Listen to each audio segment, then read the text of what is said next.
Sarah and Marcus grew up in the same neighborhood, went to the same college, and graduated the same year. By 32, they were both pulling in $85,000 a year. Same income, same starting point, same city. But 5 years later, Marcus had $180,000 invested, a fully funded emergency fund, and was seriously talking about buying a house. Sarah? She had $1,400 in savings and had just taken out a personal loan to cover a car repair. Same salary, completely different financial reality. So what happened? What did Marcus figure out that Sarah didn't? Was it a better job? A lucky investment? A rich relative nobody knew about? No, none of that. It was something far simpler. And once you hear it, you are going to wonder why nobody told you sooner. Stick with me, because in the next few minutes, I am going to show you exactly what Marcus did differently. And more importantly, how you can do the same thing starting this week. Welcome to Wealth Simplify, where we make money simple enough for anyone to understand. Stick around and watch this whole video, because if you skip even one part, you will miss something important. While you are here, consider subscribing and giving this video a like. It tells the YouTube algorithm that you are serious about improving your money, and YouTube will start showing you more relevant content like this video that actually helps you succeed. You found this video for a reason, so make it count. Now, back to Sarah and Marcus. At 27, Sarah got her first big raise. She went from $58,000 to $85,000, and the first thing she did was exhale. Finally, room to breathe. She moved into a nicer apartment, got a newer car, started eating out more, upgraded her wardrobe, added subscriptions, booked the vacation she had been putting off. None of those decisions were wrong on their own. She worked hard. She deserved to enjoy her money. But without realizing it, her lifestyle quietly swallowed every single dollar of that raise. The financial stress did not go away. It just wore a nicer outfit. Marcus got the same raise that same year. But before he spent a single dollar of it, he asked himself one question. Where does this money go before I can spend it? That question is the entire difference. And it leads us directly to the system he used.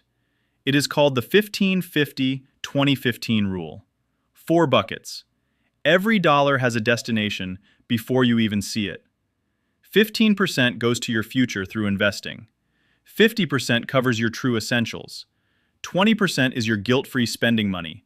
And the final 15% builds a financial cushion that protects everything else. Most budgeting systems treat saving as whatever is left over after life happens. This one treats it as the first thing that leaves.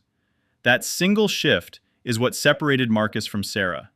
Let me walk you through each bucket. Bucket 1, 15% to your future self. Marcus automated this the day he set up the system. When his paycheck hit, 15% was already gone before he could want anything with it. It never sat in his account looking available.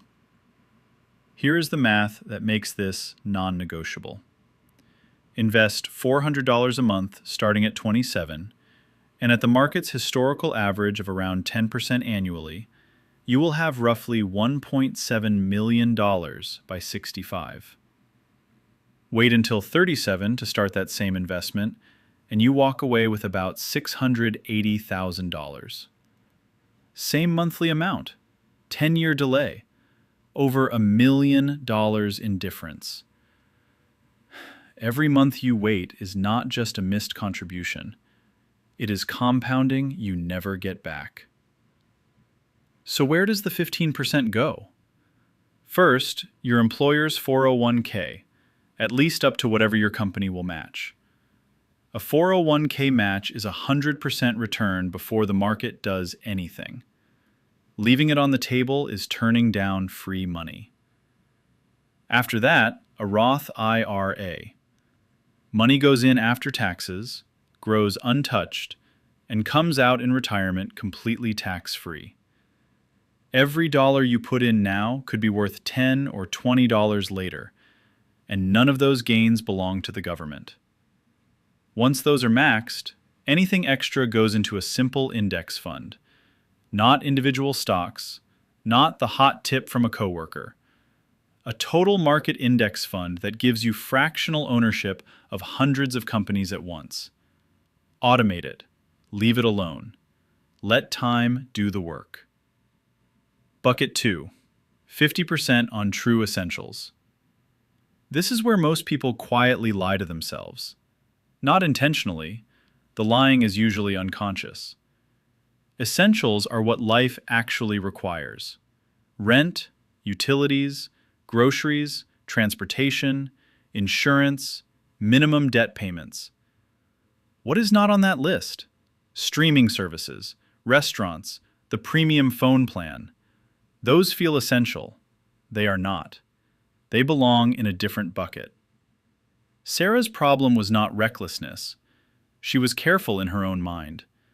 But she had mentally labeled almost everything as essential. When she finally audited 3 months of bank statements, her true essentials were eating 68% of her income.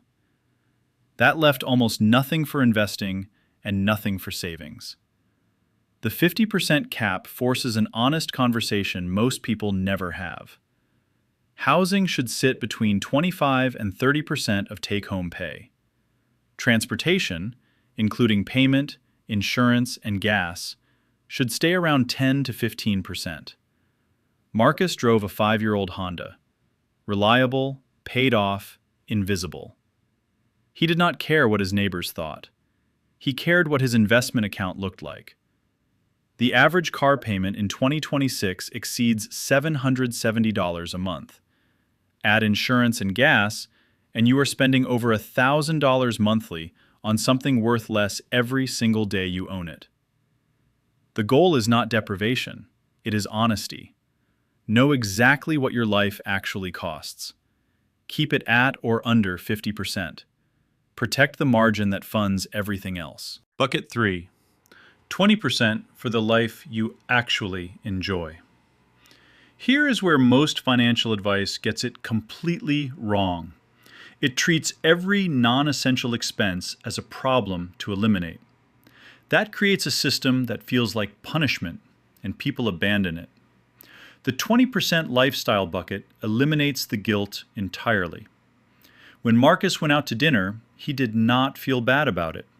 When he booked a weekend trip, he did not calculate how much he was setting himself back. That money was already assigned to living. The investing was done. The essentials were covered. Whatever was in that account was his to spend freely.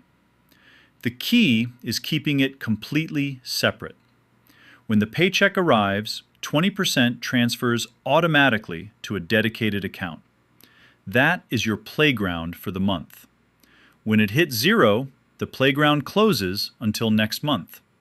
No second guessing, no guilt, no spiral. Marcus also noticed that how you spend the 20% matters almost as much as the amount. Experiences over things. A trip with friends over a new gadget. Research consistently shows that experiences create longer-lasting satisfaction than purchases. The new thing excites you briefly, then fades.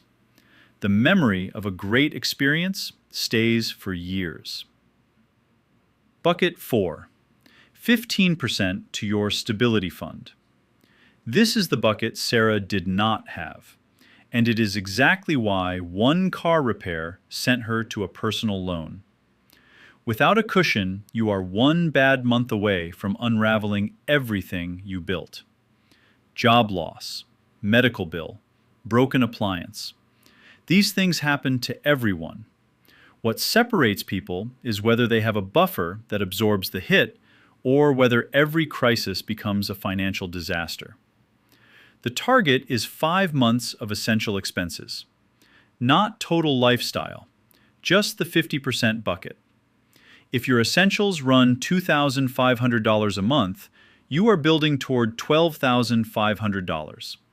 That is your line of defense between a rough month and a destroyed financial plan.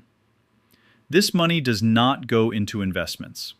It does not go anywhere that could be down 30% exactly when you need it. It lives in a high-yield savings account, currently paying 4 to 5% annually from online banks. Fully liquid, zero risk, earning something real while it waits. Once the stability fund hits its target, that 15% redirects entirely into investing. But until it does, it takes priority.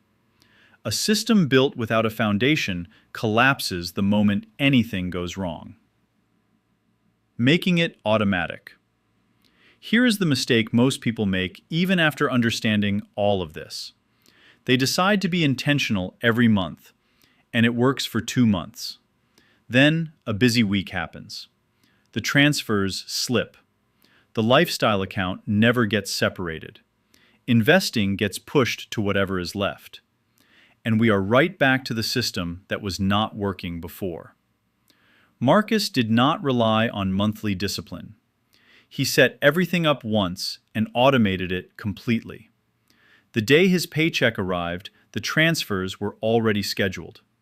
Before he ever logged in, the investing, the stability fund, and the lifestyle account had already received their shares. What remained was essentials money. Everything else was already allocated. You cannot spend money you never see sitting in your account. Set up the 4 accounts. Schedule the automatic transfers for payday. Check in quarterly. Otherwise, let the system run without you. That is the entire difference between where Marcus ended up and where Sarah started. You do not have a money problem. You almost certainly have a system problem. The 15-50-20-15 rule is not magic. It is just a structured way to make sure every dollar is already spoken for before lifestyle gets first dibs. Pay your future self first. Cap your essentials honestly. Give yourself real room to enjoy life. Build the cushion that makes everything else stable. Then automate all of it. Wealth is not built in big, dramatic moments. It is built quietly in the background of a system that runs whether you are paying attention or not. Start this week. Open the accounts. Set the transfers. 1 year from now, you will not recognize your financial life.